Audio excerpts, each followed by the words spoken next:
সবার কাছে আমি ভিপি নুরুল হক নুরের জন্য দোয়া চাচ্ছি।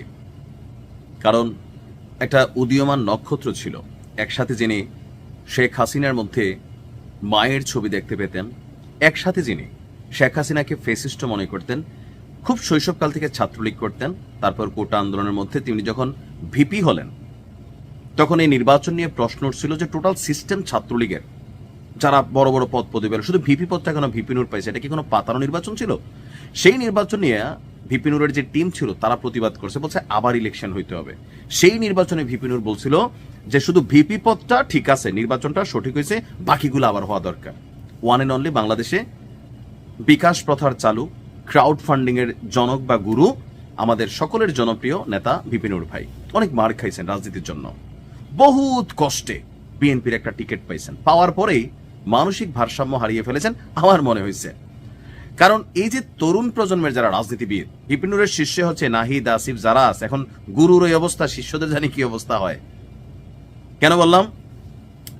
বাংলাদেশের মানুষ নতুনত্ব চাইছে। আওয়ামী লীগ, বিএনপি বা জামাত ইসলাম এদের বাহিরে গিয়ে যে নতুন ছেলেরা যারা আসবে রাজনীতিতে, তাদের কাছ থেকে দেশ জাতি কিছু পাবে, তারা অন্তত অতীতের রাজনীতিবিদদের মতন ঢালাও কথাবার্তা বলবে না। কিন্তু ভিপি নূর দিন শেষে সবাইকে হতাশ করেছেন। গণ অধিকার পরিষদের সভাপতি ডাকসুর সাবেক ভিপি বলছেন, আমরা বলতে পারি বিজয় আমাদের হয়েই গেছে, 12ই ফেব্রুয়ারি শুধু আনুষ্ঠানিকতা হবে। তার মানে কি ডক্টর ইউনূসের সাথে সেটেল হয়ে গেছে বিএনপির? এখন এই প্রশ্নটা কি আসে না? উইরা এসে জুইরা বসে বিএনপির মারা দেওয়ার কাজে ব্যস্ত হয়ে গেছে ভিপি নূর। আবেগ, আবেগ রে আবেগ। তিনি আসলে যেটা বুঝাইতে চাইছেন, আমি যদি বুঝে থাকি, যে বর্তমান বাংলাদেশে জনাব তারেক রহমানের ফেরার পরে বাংলাদেশে যে রাজনৈতিক পরিস্থিতি, এটা বিএনপির অনুকূলে, বিশেষ করে তারেক রহমানের ব্যক্তি গুণাবলীতে। যেমন যেটা প্রশংসনীয় করতে হবে, ওই দিন এক সাংবাদিক তেল মারতেছিল, তিনি বলছিলেন যে প্লিজ এ স্যার কি জানে মাননীয় এগুলা বললেন না। দেখছেন তো অনেকে, তাই না, একজন পায়ে ধরে সালাম উনি না করছেন, পজিটিভ জিনিস, এগুলাকে মানুষ পছন্দ করে। বিএনপির একটা পজিটিভ ফিডব্যাক তৈরি হচ্ছে তারেক রহমানের ব্যক্তিত্বের কারণে।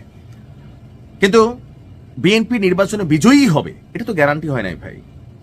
দেশে নির্বাচন হবে, জামাতও পাশ করতে পারে, জাতীয় পার্টি করতে পারে, অন্য দল করতে পারে, বিএনপিও করতে পারে, বিএনপির মাঠ ভালো। কিন্তু আপনি যখন বলেন বিজয় আমাদের হয়েই গেছে, 12 তারিখ শুধু আনুষ্ঠানিকতা, তো তাহলে কি এই ভোটের মধ্যে কি কোনো সিস্টেম হয়ে গেছে? জামাত যে বলতেছে পাতানো নির্বাচন হবে, আসিফ নজরুল বলতেছে, আসিফ উপদেষ্টা আসিফ পাতানো নির্বাচন হবে, আপনি তো ওই আগুনে ঘি ঢাইলা দিচ্ছেন রে ভাই।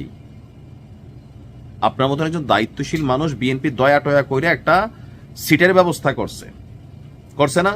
বিএনপি যদি সিট না দিত, ভিপি নূর বাংলাদেশের কোন অঞ্চল থেকে চেয়ারম্যানই পাশ করবে না যদি ওই আসনে বিএনপি, জামাত, আওয়ামী লীগ নির্বাচন করে। আমি চ্যালেঞ্জ দিয়ে বলতে পারি, এনসিপির কোন নেতা, হাসনাত তার বিষয়টা বাদ দিয়ে, বা তাসনিম, যারা আমি 2-4 ছেলে মেয়েকে রেসপেক্ট করি, আমার কাছে মনে হয় এখন একটা লাইনে আছে, 100তে 100 না থাকলেও 90 আছে। এই দুইজন ছাড়া বাংলাদেশের যে কোনো আসনে বিএনপি, জামাত, আওয়ামী লীগ প্রার্থী দিচ্ছে, জাতীয় পার্টি প্রার্থী দিচ্ছে, আর সেইখানে এই ভিপি নূর বলেন, রাশেদ বলেন, আর এনসিপির অন্য নেতা বলেন, একটা ছেলে চেয়ারম্যানই পাশ করবে না। এটি হচ্ছে বাস্তবতা। এখন বাকিরা দয়া টয়া করে দিছে। ভাই, আপনার কাছে আল্লাহ রসুলের দোহাই, এমন কোনো কথা বলেন না যেটা নিয়ে বিএনপি বিপদে পড়বে। একটা ফ্রি অ্যান্ড ফেয়ার মানুষ নির্বাচন দেখতে চাচ্ছে। আপনি যখন এই ধরনের কথা বলেন, এটা তো বোঝা যায় যে তলে তলে মনে কোনো সেটিং হয়ে যাচ্ছে। জামাত তো প্রশ্ন এমনি তুলে রাখছে, আর ওটা বাড়বে, সমালোচনা আসবে। আপনি উইরা এসে জুইরা পড়ছেন, আপনার তো এগুলো গায়ে লাগে না, মাইটেরও খাইছেন, এটা তো গায়ে লাগে না।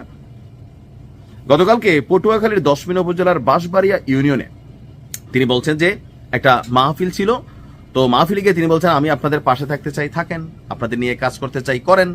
ধর্মীয় সামাজিক অনুষ্ঠানে বিএনপি, গণ অধিকার পরিষদ, আওয়ামী লীগ, জামাত সহ সব রাজনৈতিক এবং ইসলামিক দলের মানুষের একসঙ্গে অংশগ্রহণ আমাদের নৈতিক দায়িত্ব। সুন্দর কথা, আমরা যেটা ভালো এটাকে ভালোই বলি।